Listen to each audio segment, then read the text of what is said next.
गाजियाबाद का आवास विकास परिषद वैसे हमेशा ही चर्चाओं में रहता है, लेकिन इस बार लगभग 9 समितियों के पदाधिकारियों ने आवास विकास कार्यालय पर पहुंचकर जमकर हंगामा किया। समिति के पदाधिकारियों का आरोप है कि आवास विकास की तरफ से सिद्धार्थ विहार की 12 समितियों को 1 साल पहले 170 करोड़ रुपए का नोटिस भेजा गया था। साथ ही यह भी आरोप लगाया गया कि आवास विकास प्राधिकरण ने विकास कार्यों को भी बीते कई सालों से इस इलाके में रोक रखा है, जिसके अभाव में वहां रहने वाले लोगों के पास ना तो अच्छी सड़क है, ना सीवर लाइन और ना ही अच्छी बिजली कनेक्टिविटी। समितियों के पदाधिकारियों ने बताया कि विभाग 25 वर्ष से समितियों का शोषण कर रहा है। वर्ष 2016 में विभाग के बीच हुए समझौते के तहत समितियों ने सभी शुल्क जमा करा चुकी है। वहीं वर्ष 2022 में विभाग ने शासनादेश के तहत समायोजन शुल्क के नाम पर 170 करोड़ रुपए जमा कराने को कहा है, जो कि अनुचित है। समिति पदाधिकारियों ने कहा कि जल्द मांग पूरी न होने पर सभी लोग आमरण अनशन करेंगे। समितियों पे अत्याचार बंद करो,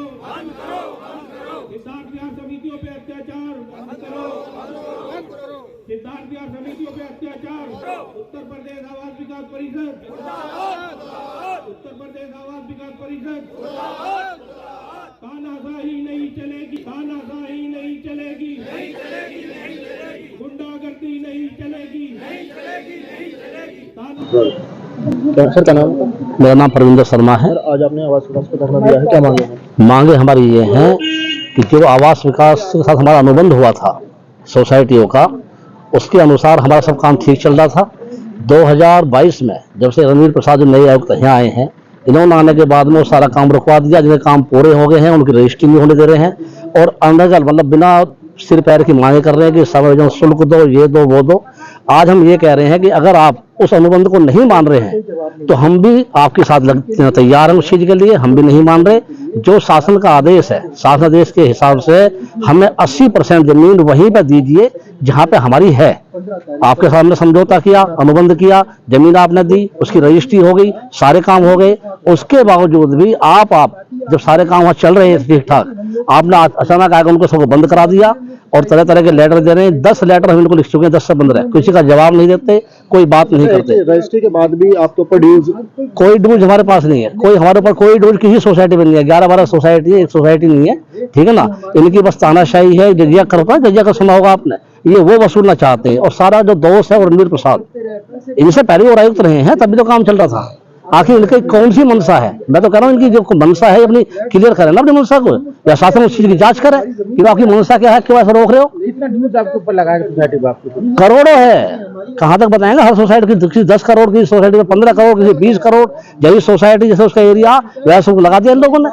कितनी सोसाइटी के लोग आए हैं? सभी के हैं, 11-12 सोसाइटी सभी के हैं, 13 सोसाइटी। मेरा नाम केशव वत्स है और आज हम यहाँ पर सिद्धार्थ विहार गाजियाबाद से 13 सोसाइटियां आए हैं। हमारी जगह जो थी 1990 से पहले सभी सोसाइटियों ने सिद्धार्थ विहार में अपनी सोसाइटी के लिए जगह खरीदी थी। 1998 में इनका समायोजन आया था। समायोजन के दौरान सोसाइटियों ने जब उसका विरोध किया तो इन्होंने हमें कहा गया कि आपको आपकी जितनी आपकी जगह है उसका 80% दिया जाएगा, जो कि 80% नहीं दिया। उसके बाद 2014 के अंदर 14 के बाद इन्होंने हमारे साथ समझौता किया और समझौते के तहत इन्होंने बताया कि हमारे पास जगह की उपलब्धता नहीं है, इसलिए हम आपको 50% जगह देंगे समझौते के तहत। और सोसाइटियां काफी लंबे समय से परेशान थी, इसलिए उन्होंने वो 50% जगह लेने के लिए तैयार हो गई। इन्होंने उस समय वैकल्प दिया, क्योंकि जगह कम थी तो इन्होंने ही वैकल्प दिया कि आपको जो है हम मल्टी स्टोरेज का भी वैकल्प देते हैं, क्योंकि आप प्लॉट उपलब्ध नहीं करा पाएंगे, आपकी जगह आधी हो गई है। उसके एवज में इन्होंने शुल्क जो था वो 1.5 गुना हमसे वसूला। वसूलने के बाद इन्होंने हमें एनओसी दी, बहुत सारी सोसाइटियों की रजिस्ट्री भी हो गई। उस दौरान जब सोसाइटियों ने वहां काम करना शुरू किया तो अब पिछले 1.5 साल से इन्होंने एक नया शुल्क लगा दिया है सभी सोसाइटियों पे, जिसका अमाउंट टेंटेटिव भी लेके चले तो 100 करोड़ से ऊपर बैठता है, जो कि पूरी तरह से नाजायज है। और उसके कारण सभी सोसाइटियों के काम रोक रखे हैं परिषद ने। तो हमारा परिषद से अनुरोध है कि ये जो जजिया कर लगा रखा है, जो अन्यायपूर्ण हमारे ऊपर कर लगा रखा है, इसे जल्द से जल्द विड्रॉ किया जाए और सोसाइटियों को अपना काम करने दिया जाए। और अगर सोसाइटियां अपना काम करने नहीं देती तो जो कि इन 13 सोसाइटियों में लगभग 3500 परिवार प्रभावित हैं, जिन्होंने लगभग 35 साल से ज्यादा लंबी लड़ाई लड़ चुके हैं। उनके ऊपर आज तक ना उन्हें प्लॉट मिला है, ना उन्हें फ्लैट मिला है। ऐसे सभी परिवार 3500 परिवार, जिनका कुल मिला के 10,000 से ज्यादा लोग बैठते हैं, अगर परिषद हमारी मांग नहीं सुनती है, जैसा कि वो पिछले 1.5 साल से कर रही है, उसका व्यवहार है, तो सारे के सारे परिवार यहां धरने पर बैठेंगे, अनिश्चितकाल धरने पर बैठेंगे, और उसके जिम्मेदार जो होंगे वो परिषद होगी पूरी तरह से। 13 सोसाइटी है 13 सोसाइटी के ऊपर जिन्होंने अतिरिक्त कर लगाया है परिषद ने, उनकी मंशा क्या है इसके पीछे? जो ये अतिरिक्त कर लगाया है, ये किसी भी तरह जायज नहीं है। इसके बारे में हमने कई बार इनसे पत्र व्यवहार किया, जिसका आज तक इन्होंने हमें किसी भी तरह का कोई डिटेल या कोई जस्टिफिकेशन नहीं दिया है। सर, अगर रजिस्ट्री कराते हैं तो सारे नो ड्यूज क्लियर होते हैं। जी बिल्कुल सही कहा सर आपने। के बाद रजिस्ट्री होती है, रजिस्ट्री करने के बाद अब दोबारा टैक्स लगा। बिल्कुल सही कहा सर। जब रजिस्ट्री का स्टेज आती है तो उससे पहले जो परिषद से नो ड्यूज सर्टिफिकेट लिया जाता है, तो वो सभी चीजें इन्होंने दी थी। नो ड्यूज देने के बाद तब ये सोसाइटियां रजिस्ट्री में गई थी, और रजिस्ट्री होने के बाद ये नाजायज कर लगाया जा रहा है। सर, आज ये लोग ज्ञापन देने आए, क्या है पूरा मामला? इनकी सिद्धार्थ विहार योजना में कोऑपरेटिव सोसाइटियां हैं, जिनको समझौते के तहत जमीन दी गई थी। इनका कहना है कि जो समझौता था उसमें समायोजन शुल्क नहीं था, जिसको बाद में लिया जा रहा है। इसी के ऊपर इनकी आपत्ति है।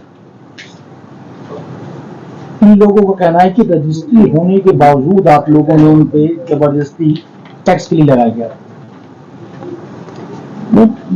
टैक्स नहीं है, जो इनका फ्री होल्ड पैसा लिया गया था रजिस्ट्री में, उसको समायोजन शुल्क में समाहित कर लिया गया है, जो एक मुख्यालय का आदेश है, उसके तहत। तो कितना टैक्स लगाया गया एक सोसाइटी के ऊपर, मतलब शुल्क लगाया गया? ये तो नियमानुसार जो गणना खंड द्वारा की जाती है, वो भिन्न भिन्न समिति पर अलग अलग ही आता है। सर, हमने ज्ञापन के बाद क्या कुछ कार्रवाई की? मैं सोसाइटी के लोगों से भी अपेक्षा करूंगा कि अपनी बात को जो है, इसको मैं अपने खंड अधिकारी को भेज रहा हूँ। वहाँ एक सुविचारित प्रस्ताव अपने भी, चूंकि इसमें सारी जो कह कुछ रहे हैं और यहाँ क्लियर नहीं हो रहा है, तो खंड के माध्यम से मुख्यालय भिजवा दें, जिससे वहाँ पर निर्णय हो।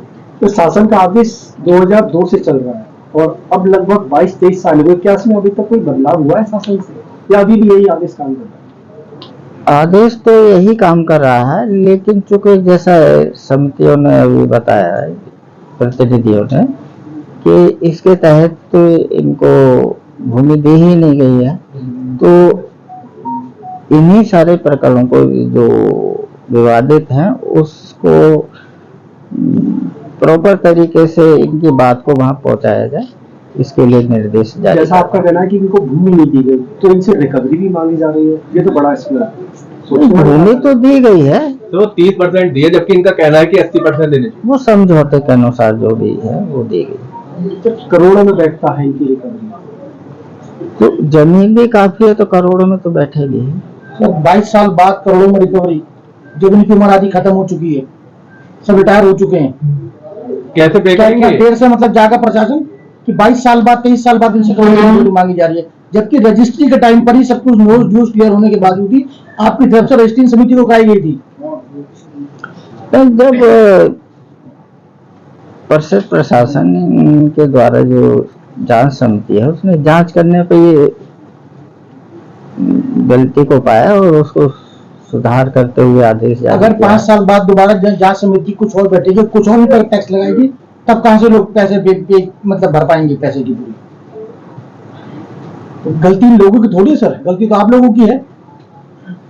इन लोगों पर दंड किस लिए, वो भी इतने सालों बाद में?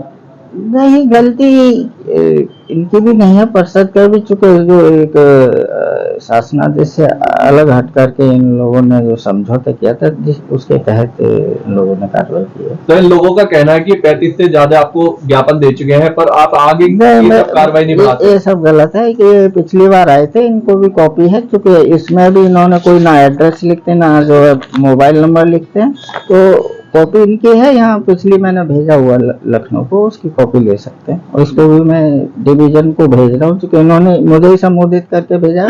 पुराना वाला वो आवास आयुक्त महोदय को भेजा था, तो वो मैंने ज्ञापन वहाँ भेज दिया था।